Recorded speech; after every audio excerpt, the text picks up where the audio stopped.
Hey guys, it's 10:42 p.m. on October 21st, 2017, and I watched two videos today that pertain to the same subject, both by two big channels. One is a call for an uprising, and the other one here is Truth Stream Media. And they both have to do with this outrage that these poor folks in Dickinson, Texas, can't get any of the relief funds that we American people have donated because those funds are under the jurisdiction of the municipal corporation of the city of Dickinson, unless these people sign an agreement that they will, by executing this agreement below, the applicant verifies that the applicant does not boycott Israel and will not boycott Israel during the term of this agreement. So let me just resketch this for you.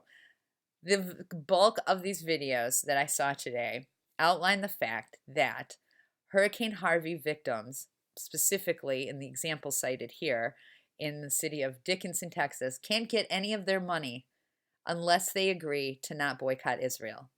Now, that should outrage you, and it does. It outrages me very much. And the reason being is because the state of Texas has entered into an agreement that it won't do business or enter into contracts with an individual or an organization that has not agreed to this kind of a term, that they won't boycott Israel. So if you want to do business in the state of Texas, you have to be ready to sign a verification not to boycott Israel. That's just the law in the state of Texas now.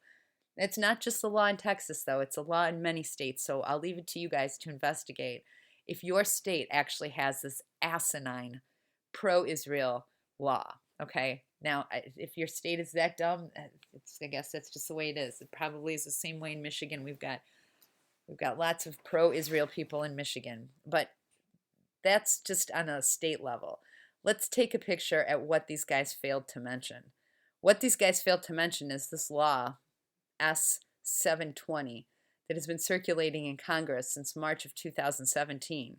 This law makes these videos, the things these videos are complaining about, it makes them look like a laugh. This law outright criminalizes supporting a boycott against Israel. That's right. This law, 720, is called the Israel Anti-Boycott Act. This law will make it a crime, not just a small crime, not just a slap on the hand or a citation or you don't get your hurricane money.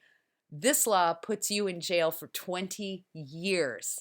Yes, guys, I said 20 years and a $250,000 fine. I'm not kidding. Read the bill. The link is in the description. Let me just read you part of what this says. For half a century, Congress has combated anti-Israel boycotts and other discriminatory activity. I'm just going to stop right there. If I had sound effects in my videos, you'd hear a brake on a car going, because this right there should just hit you across the head. What the hell is our Congress doing combating anti-Israel anything? Who does this Congress of ours work for? It's a good question, isn't it? Well, since 43% of Congress, 43% of the seated Congress right now has a dual citizenship with Israel, you really need to wonder. Because this act, this bill right here, will criminalize political speech. That means if this bill passes, which it may have passed, I don't know. I haven't been able to figure that out yet. I didn't do much research on it today. It could have passed. If this bill passed, this video would put me in prison for 20 years. And when it passes, because I'm sure it's going to pass, buying a boycott Israel bumper sticker will get you a $250,000 fine. So yeah, it kind of sucks if you don't get your money because you don't agree to not boycott Israel, but it really sucks more if you get 20 years in prison because you don't agree with this. Okay, so if you're pro boycott, now some people don't know why boycott. What's the big deal with the boycotts? Here's the issue. In March of this year, the United Nations Human Rights Coalition did the only thing I've ever agreed with the United Nations on is this. They have called all countries in the world to boycott doing business with Israeli quote-unquote settlements.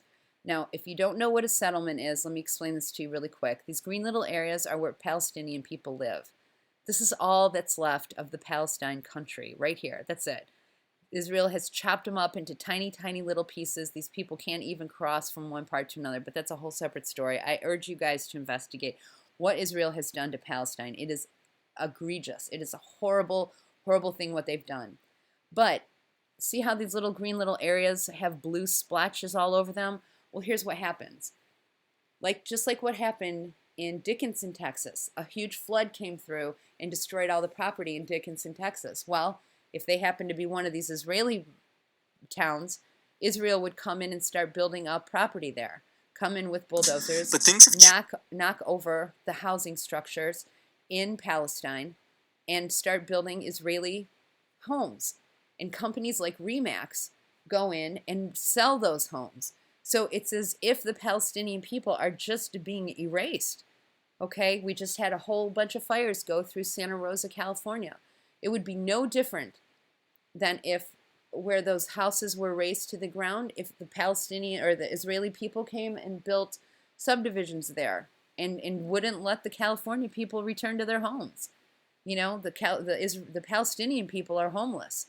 You know, they're in refugee camps, quite literally refugee camps, while these stupid Israelis go in and build condo complexes and sell them to American citizens who go over there to become Israeli citizens. It's disgustingly grotesque, makes me want to puke. It's evil. Okay, so finally, the United Nations, and the only thing it's ever done that I actually agree with, is to suggest that nations boycott doing business with the Israeli settlements. It only makes sense. They don't have any right to the land. Well, here's the problem. Our Congress disagrees. Our Congress is so pro-Israel that is making it a law right now. If you support that UN embargo and that UN boycott, you can go to prison for 20 years. A U.S. citizen cannot have that opinion if this law passes. Okay, now why is this happening? Well, I have a feeling part of this is because there's 43% of our Congress happens to be Israeli citizens. Another thing has to do with the fact that nobody knows how the term Israel is really defined, including those quote-unquote Christians who live in the quote-unquote Bible Belt, which is just a gross irony, because the word Israel is defined in the Bible, and they seem to have missed what it means. So I'm going to show you, because I know what the Bible says, I'm going to show you what the Bible says and how the Bible defines Israel, because that's a big problem here. Israel, by the Bible's definition, is defined in Micah 5:2. And this is where you hear about the Bethlehem shepherd, the shepherd that comes from Bethlehem.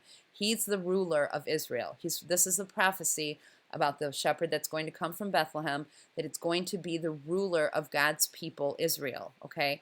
In Matthew 2:6, that ruler has come, that governor has come.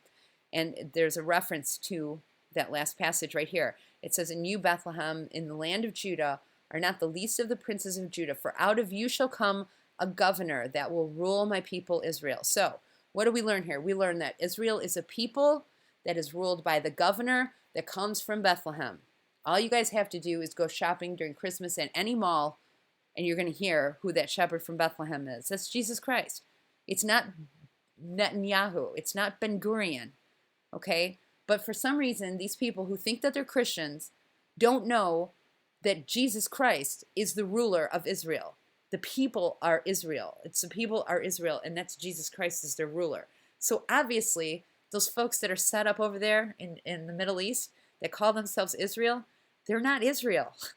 Okay? They're the Antichrist, because they're filled with Jews. Now, why do I say that that's Antichrist? Well, because a Jew is defined in the Bible is someone who comes from the tribe of Judah. Well, we haven't been able to tell who comes from the tribe of Judah since 70 AD. This is really important. A lot of people don't realize this, but the temple records, where everybody's genealogical records were established to say if they came from the tribe of Benjamin or the tribe of Levi or the tribe of Judah, those records were kept in a temple in Jerusalem, and that temple burned down in 70 AD. And since 70 AD, that's like almost 2,000 years ago, you guys. For 2,000 years, we haven't been able to tell who comes from Judah and who doesn't. So this idea that there are still Jews today is another completely anti-biblical idea. Let's see what Jesus says about Jews who say they're from the tribe of Judah but aren't. He calls them the synagogue of Satan. Now, you guys may not believe the Bible, but you at least have to use the Bible's definitions if you're going to use the Bible's terms, okay? And since the Jews who call themselves Jews but aren't, we can't tell if they're coming from the tribe of Judah because nobody's known for 2,000 years, if the Bible calls those people the synagogue of Satan, they're definitely not God's chosen people, okay? Let's just get this straight. Those people who say they are Jews but are not Jews because they don't come from the tribe of Judah, those people are liars, and they are the synagogue of Satan. And it doesn't just say it once, it says it twice. Those who say they are Jews and are not, but do lie because they have no way of proving they're from the tribe of Judah since the temple's been burned since 70 AD, they are the synagogue of Satan. Now, this may not seem like a big deal, but considering that this is a very biblical issue here, Israel, okay, this is not God's chosen people.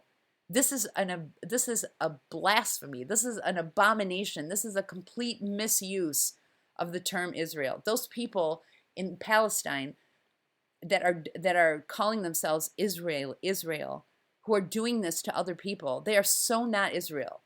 God tells Israel, the children of Israel, how to behave, and they are supposed to love their neighbor as themselves. And believe me, these people are not loving their neighbor as themselves. But since the whole world is being led astray by this false definition of Israel and the synagogue of Satan, quite literally, you guys, if you don't read the Bible, you're not going to understand what the hell is going on here. But this is very, very serious. Our U.S. lawmakers want to make it a minimum civil penalty of $250,000 and a maximum criminal penalty of $1 million and 20 years in prison for going against the state of Israel. I mean, honestly, you guys, we have really big problems in our country right now. And if you guys don't look at the fires and the earthquakes and the floods and all that stuff and start coming to some understanding that there is Antichrist rising and that the terms that are actually laid out in the Bible actually apply to the monsters that are doing these things, and our own government is trying to take away our liberties so we can't stand against Antichrist, you guys, just seriously, start reading the scriptures. Start reading the laws that are unfolding around you. Start looking at the world around you. It's a lot more than hurricane victims not getting their money. This is very, very serious times we're heading into. And I thought I would bring you the bigger picture because it seems like everybody's mute and deaf and blind on this stuff.